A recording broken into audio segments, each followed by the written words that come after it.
Já imaginou você ser jogado no meio da floresta mais perigosa da região apenas com uma ferramenta e você ser obrigado a construir sua própria aldeia? É exatamente sobre isso que o anime de hoje vai falar. Salve galera, de boa na lagoa, tranquilo como esquilo, Thiago aqui falando, trazendo pra vocês hoje o recap de Isekai no Nobiri Nouka, um anime que eu tô curtindo bastante. Se você tá perdido com o nome, pode relaxar que eu vou deixar aqui nos comentários. Então bora pro recap.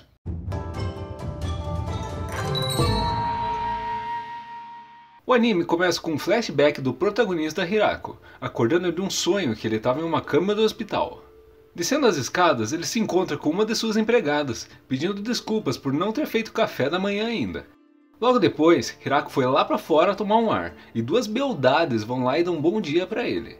Ele relembra de todo o processo de construção da sua vila, e fica pensando que jamais imaginaria que a sua vila ficasse desse jeito. Voltando ao presente, a gente vê o espírito de Hirako conversando com um deus. O deus fala que o Hirako tinha morrido aos 39 anos depois de ser traído e desmaiado por conta de uma grave doença. O deus, como forma de se desculpar, dá uma segunda chance para o Hirako, falando que ele daria um corpo saudável, que não ficasse doente, porque parte da culpa de tudo isso foi do deus. Aí ele pede que o Hirako escolha como ele quer viver nessa próxima vida, e o Hirako disse que queria ser um agricultor, porque na época que ele ficava no hospital vendo TV, ele assistia toda hora um programa disso. O deus permitiu, e ainda deu para ele uma ferramenta agrícola super overpower. Hirako então acorda no meio de uma floresta, e fica super empolgado por finalmente conseguir mexer seu corpo. Testando sua super ferramenta agrícola, ele percebe que além de ficar bem fácil de mexer no terreno com ela, ele não se cansa. Talvez por conta do deus ter feito o corpo dele saudável? Ou quem sabe por conta da ferramenta? Diz aí embaixo o que tu acha. Hirako então lembra que ele precisava de água e comida, então ele saiu catando coquinho em busca dos dois. Enquanto procurava um rio, ele acabou encontrando uma árvore gigantesca e acabou decidindo que montaria sua base da vila por lá. Depois de um tempo procurando, ele acabou não encontrando nenhum rio por perto, e ele teve a brilhante ideia de cavar infinitamente para baixo para tentar achar um poço. No final das contas deu tudo certo, porque ele acabou encontrando um poço bem rápido até. Agora o problema é a comida, que ele precisa ir atrás. Porém ele diz que apesar de tudo, ele não sente nem um pouco de fome e acha que é por conta da bênção que o Deus deu para ele. Então já que ele estava sem fome, ele aproveitou para cortar umas árvores em uma talagada só com aquela ferramenta overpower dele. De repente, ele nota que começou a escurecer, e todo preocupado começa a pensar em mil e uma maneiras de tentar fazer qualquer tipo de luz. Infelizmente, ele acabou não conseguindo, então apenas foi lá e fez um buraco na árvore para se proteger durante a noite. Ficou fazendo uns pratos e copos até acabar dormindo. No dia seguinte, enquanto ele limpava mais a área em volta da árvore, um coelho nada bonitinho veio com tudo para cima dele, e no final das contas, acabou rendendo um espetão de coelho. Que delícia! Como o Hirako mesmo disse, tudo que entra tem que sair depois, não é mesmo? Então ele foi lá e acabou fazendo seu banheiro. A princípio era totalmente aberto, mas depois que ele passou um tempo sentado e não conseguiu se concentrar por estar, digamos que, se sentindo vulnerável, ele acabou criando uns tipos de parede para se sentir mais seguro. Depois de um tempo, ele finalmente começou a pensar em fazer seu plantio, e depois de fazer toda a preparação da terra, esses bagulho tudo que eu não faço a mínima ideia como que funciona, ele lembrou que não tinha semente para plantar. Ó, a parte mais importante, cara. De forma conveniente, no próximo dia quando ele foi para as terras que ele tinha preparado, ele percebeu que estava lotado de plantas crescendo, mesmo sem ter usado nenhuma semente. Analisando toda a situação, ele acabou descobrindo que era tudo graças à sua ferramenta overpower. Então ele decidiu criar uma cerca em volta da área para que os coelhos gigantes e outros tipos de monstros não vão lá e acabem estragando a sua plantação.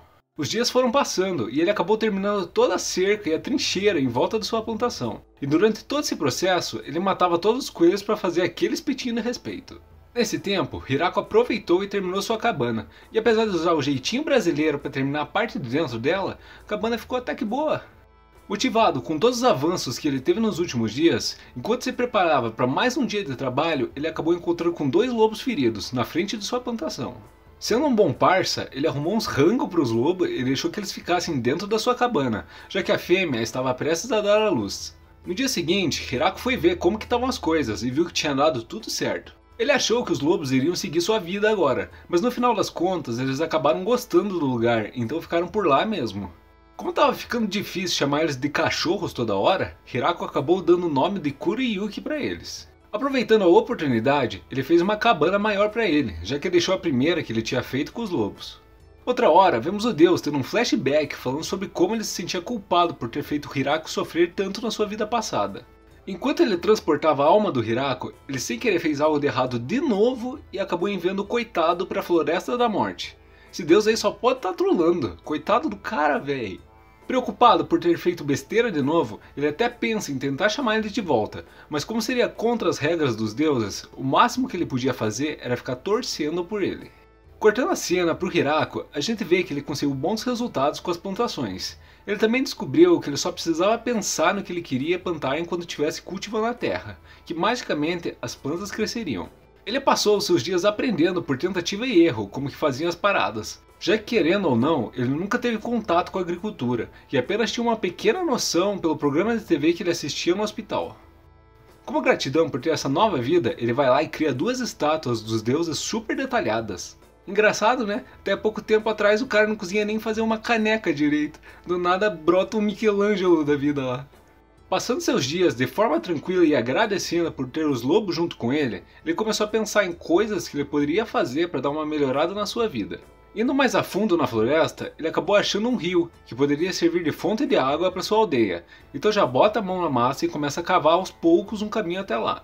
Voltando à sua base na árvore, ele começa a dar uma expandida em todos os terrenos para poder plantar mais coisas diferentes, tipo trigo, cana-de-açúcar e essas paradas tudo aí.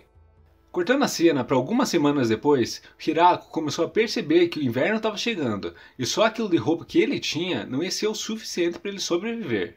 Ele tentou até usar uma pele do coelho gigante, mas fedia pra caramba e ele tinha medo que podia acabar apodrecendo, então deixou essa ideia pra lá.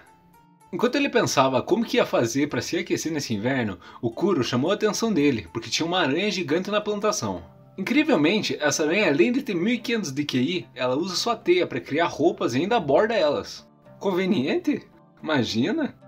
A aranha, que foi chamada de Zabuton, começou a viver na árvore gigante, e tudo que tinha a ver com criação de roupas e coisas para casa assim, ela mesma ficou responsável. Uns dias depois, o inverno finalmente chegou, e apesar dele estar bem quente e confortável agora graças a Zabuton, ele começou a se sentir profundamente sozinho, já que ele não tinha contato com nenhum humano há muito tempo. O tempo passou e a primavera chegou. Nessa hora, todos os filhos do Kuro e da Yuki saíram para a floresta, e Hirako achou que era o momento deles seguirem sua vida. Mas ele não esperava que, na verdade, eles apenas saíram para procurar seus parceiros, então todos voltaram. Não foi diferente com a Zabuton, que voltou com um monte de crianças juntos. Coitado do protagonista, mano. O autor tá querendo deixar ele pra baixo mesmo, hein? Porém, enquanto ele aumentava mais o seu terreno, porque agora tinha que alimentar mais bocas, o gongo da sua felicidade tocou. Hirako, surpreso, se deparou com uma garota que estava toda amarrada nas teias da Zabuton, e também era ameaçada por todos os lobos. Hirako pediu para que parassem, e foi até ela ver qual que era a fita. Em um pulo, ela foi e deu uma mordidona no pescoço do Hirako, que na verdade ela era uma vampira. Enquanto ela parecia se sentir superior, os lobos foram lá todos desconfiados e desceram o cacete nela de novo. Com todas as coisas esclarecidas, por ele estar se sentindo meio culpado pela forma que os lobos bateram na coitada, ele deixou que ela sugasse ele o quanto fosse necessário, para que ela recuperasse sua vitalidade.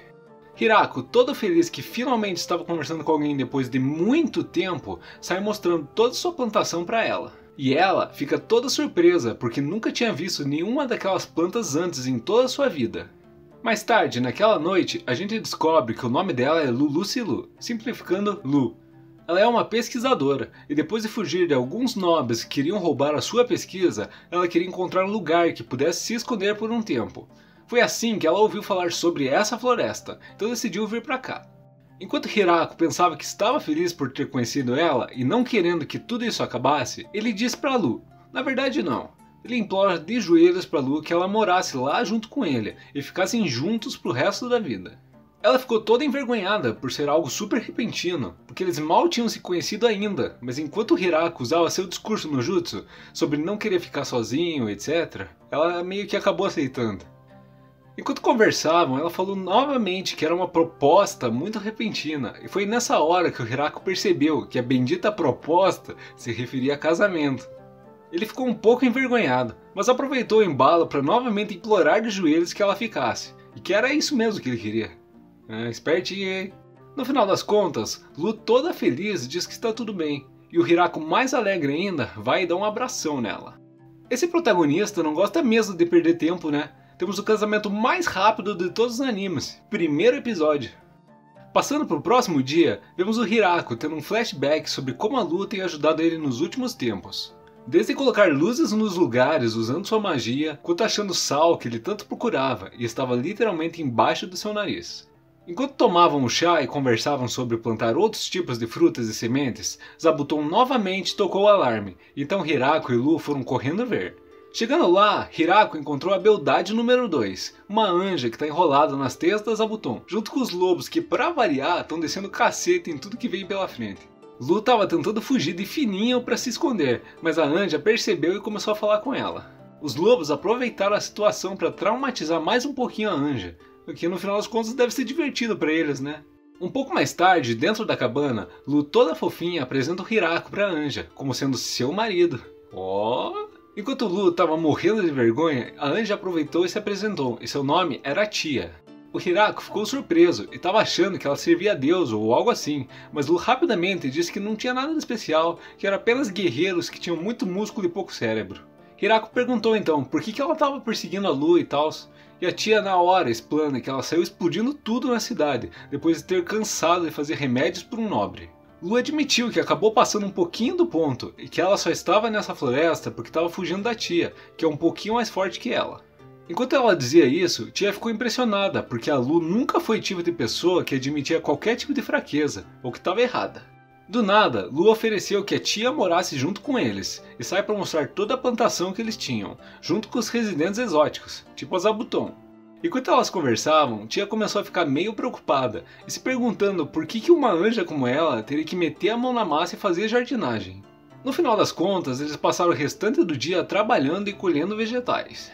Mais tarde, enquanto apreciava os legumes e morangos que tinham colhido naquela tarde, Lu aproveita para pedir que a Tia morasse junto com eles, dizendo que seu corpo não aguentaria tudo isso sozinha. Tia então, por pura e espontânea pressão, acaba aceitando a oferta. No outro dia, enquanto todos colhiam as plantações, Tia dá a ideia de criarem mais campos de morango. Hirako diz que até gostaria, mas faltava pessoal para fazer isso, né? Afinal, eram só 3 cabeças para colher tudo que eles tinham. No caminho, encontraram mais alguns filhotes de lobo, e pensando no bem-estar deles, decidiram criar um campo grande do lado do pomar, já que a cabana estava ficando pequena para eles. Apesar de parecer com um estábulo, a casa nova que fizeram ficou bem grande e confortável para os lobos. Nessa hora, alguns filhotes da Zabuton acabaram indo embora, e a tia aproveitou a partida deles e disse que iria sair por algum tempo também. Vários dias depois, Tia aparece trazendo 7 elfas com ela, e explica que todas tinham uma história triste, porque seu vilarejo todo acabou sofrendo com a guerra dos humanos e a maior parte das elfas foi exterminada. Desde então, elas ficam vagando pela floresta, tentando sobreviver do jeito que dá. Prometendo que todos se dariam bem, Hirako acabou permitindo que elas morassem lá, então sem perder tempo, todos começaram a construir uma casa para as elfas. Graças às elfas, o Hirako começou a aprender muito mais sobre coisas relacionadas à construção e processamento de madeira, já que, convenhamos, ele era bem ruim nesse tipo de coisa, tirando as estátuas, né? 10 dias depois de muito suor e esforço, eles terminaram a construção da Casa das Elfas, e apesar do Hirako ter ficado um pouquinho com ciúmes por comparar a qualidade da casa deles, estava feliz que tudo tinha terminado bem. Rapidamente, as elfas se acostumaram com a vida na agricultura, e com isso agora eles tinham várias cabeças para que pudessem aumentar os terrenos e produzir coisas diferentes. Mais tarde, enquanto Hirako conversava com uma elfa, como agradecimento por ela deixar que elas morassem lá, ela e suas irmãs iriam começar a fazer trabalhos de mineração e ferraria, já que elas eram muito boas nisso. Hirako ficou impressionado e muito feliz também que finalmente ia ter umas panelas e um forno para fazer suas comidas. Enquanto ele comentava que elas faziam de tudo mesmo, a elfa com um grande sorriso em seu rosto diz que depois de 200 anos você acaba aprendendo a fazer tudo mesmo. Só que a única coisa que eles não conseguiam era ficar em algum lugar e reproduzir. Hirako rapidamente diz que a primeira pelo menos já foi. Agora eu te pergunto, tu tá pensando em concluir a segunda também? Enquanto colhiam mais de suas plantações, uma elfa chega e pergunta se poderia assar uns pães. Hirako ficou feliz porque não comia um desses há muito tempo. No final, tudo deu certo. Enquanto comiam os pães, Hirako, meio preocupado, perguntava a Lu se não tinha problema de estar construindo sua aldeia nessa região, já que era propriedade do Lorde Demônio. Lu, num piscar de olhos, acalma o coração do nosso protagonista e diz que tá tudo bem, já que foi ele mesmo quem criou tudo isso do zero e não teve apoio de ninguém. Curtiu o recap? Então se inscreve no canal que toda semana eu trago vídeo novo pra vocês. Quem sabe você não acaba encontrando uma pérola que faça seu cocoro bater mais forte, não é mesmo? Se vocês quiserem uma parte 2, comenta aqui embaixo pra eu ficar sabendo. Tamo junto e até a próxima. Fui!